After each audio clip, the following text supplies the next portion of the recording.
Diviciacus sat across from the leader of the world. Julius Caesar sat across from Diviciacus. They had met before. Diviciacus was far from what you might expect upon finding out that he was a Druid, aka a Celtic ruler. Now, he wasn't just any Druid though. He was the only Druid we have on record talking about the secrets of the Druids, which is to say the secrets of the Celtic world. The meeting was top secret. It had to be.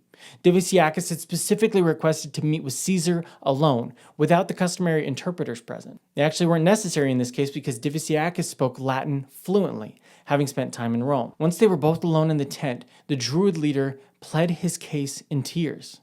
This shocked Caesar because the Celts were stoic warriors, known for fearlessness. The plea was as straightforward as it was desperate, and it was coded to influence the great Roman ruler. Diviciacus' eastern sister tribe had hired one Germanic tribe as mercenaries to help fight off other Germanic tribes who constantly harassed the more civilized Celts from the north.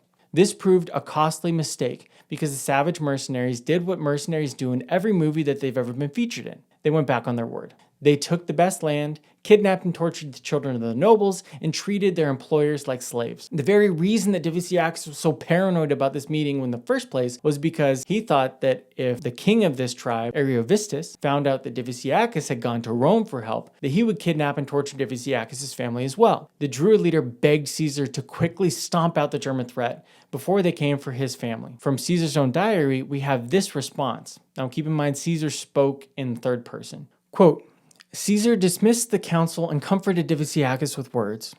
He promised that this matter would be his priority. He had high hopes that Ariovistus, induced by Caesar's past kindness and his own authority, would put an end to his oppression. End quote. Spoken like a CEO. Caesar did try to follow procedure and first sent word to the Germanic king to schedule a meeting, but he was disrespected on multiple occasions, such that Caesar was forced to turn on the Roman war machine, which chewed through Ariovistus' army in a single afternoon, with around 80,000 warriors and civilians perishing as a result. This is known as the Battle of Vosges, and it happened in 58 BC. And in addition to destroying the savage threat, it effectively put Diviciacus squarely into Caesar's pocket. Faced with the machine on the one hand and the monster on the other, Diviciacus chose to put his faith in the machine. The result was that within 6 years, the Gallic Celts were fully under Roman control. The machine was all-consuming. As a result of this and later takeovers, up until around the mid-19th century, the world actually had a very inaccurate understanding of the Celts and the Druids who led them. The reason is simple. History is written by the winners, which problem is exacerbated when you refuse to write your own history in the first place, which the Druids were famously against. As Rome aimed its sights on conquering Gaul and then Britain, they began to make untrue characterizations of the Celtic people as primitive, barbaric, and uncivilized. The Druids, the intellectual elites of the Celtic Empire, were rebranded as these woo-woo mystics living in the wilderness and performing strange rituals with mistletoe. This reduction made conquering them more palatable. Speaking of palates, the Celtic story actually begins with salt. Hallstatt is a small city by a lake in Austria, famous for being the location of one of the oldest salt mines in the world. The Celts are now believed to be one of the first people, if not the first, to monopolize this invaluable resource around 600 BC. They became fantastically wealthy as a result and established trade routes for their merchants to deliver salt all over what is now Austria, France, and Germany and other surrounding nations. Then, as Rome began to grow in influence, the salt trade became too competitive and forced these salt princes, as they were called, to expand westward into Gaul, modern France, and the British Isles, where they constantly contended with Germanic tribes from the north. This they proved capable of doing, as they were known as fearless warriors, as previously mentioned, and they were extremely innovative thinkers. They also had a very unique system of government, the Druids, who were active from at least 300 BC until the fall of the last Druidic stronghold in Anglesey in Britain in 60 AD. The Druids weren't just wizards doing weird rituals in the woods. They were the historians, the scientists, the politicians, judges, and governors in the Celtic world. They were actually a separate ruling class whose authority was respected by any and all Celts, instead of just the one tribe that any Druid belonged to. They were also deliberately post-literate, meaning they wrote nothing down. Instead, they spent 20 years in study, memorizing poems and verses that contained all of the knowledge of their people. It's believed that each Druid had around 20,000 verses memorized and they could recite them perfectly, making for a surprisingly robust data storage mechanism. This effectively made the Druids one of the world's first blockchains, which is actually the primary feature of modern cryptocurrencies. In crypto systems like Bitcoin, the high-level idea is that transaction information, like if I send 1 Bitcoin to my friend, for example, is stored in what's called a block, which is just a group of transactions put into a batch. Each block is mathematically linked to the block that came before it and the one that comes after it. And through this process that's known as proof of work, it becomes incredibly secure to fraud. The Druids engaged in a similar method. Whenever they wanted to, quote, add a new block to the chain, aka start a new Druid apprentice, likely a child in training, they required proof of work.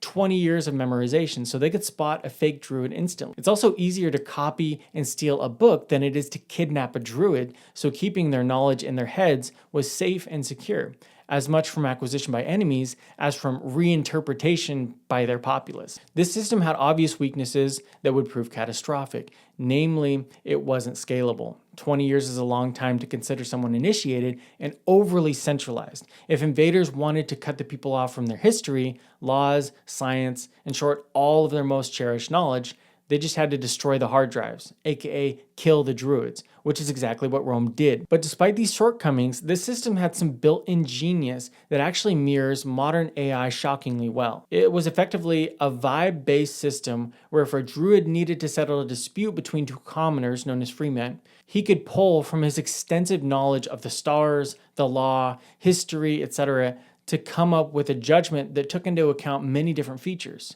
This meant that Celtics could operate more off of the spirit of the law, which is actually very similar to the way modern LLM AI models work. For example, if you ask an AI chatbot a question, it'll give an answer. But if you resubmit it with tiny variations in wording or additional context, the answer will change. This is known as probabilistic reasoning. Unlike a deterministic system that demands certainty, a probabilistic system calculates likelihoods. It doesn't ask, what is the rule? It asks, given this context, what is the most likely truth? So it was with Druids. Now contrast that with Rome. Rome was much more interested in the letter of the law than the spirit of the law. They were the ultimate bureaucrats and they had a disdain for ambiguity. This obviously lent itself to their expansionist tendencies. They wanted scalability over all else. So they hard-coded everything. They invented the franchise actually, and predictably the first place that they deployed it was war. Every Roman military camp was identical. Contrary to the probabilistic systems like the Celts, the Roman system was highly deterministic. Now, looking at the United States since the Industrial Revolution, which system do you think influenced our culture more? The internet age has followed this model as well. Prior to AI, computer programming was effectively massive, hard-coded decision trees, aka if this, then do this. Highly deterministic, highly Roman. But all of that is changing. Soon, software, which is the backbone of the US economy, will be to coding what smartphones are to photography. Vibe coding is the new terminology, and it's very Druid. Now, instead of if-then decision trees, a programmer might insert an agent into the software, so if X, then do Y is replaced by if X, then let this agent with its PhD level knowledge in history, science, math, politics, etc., think about it and then make a decision.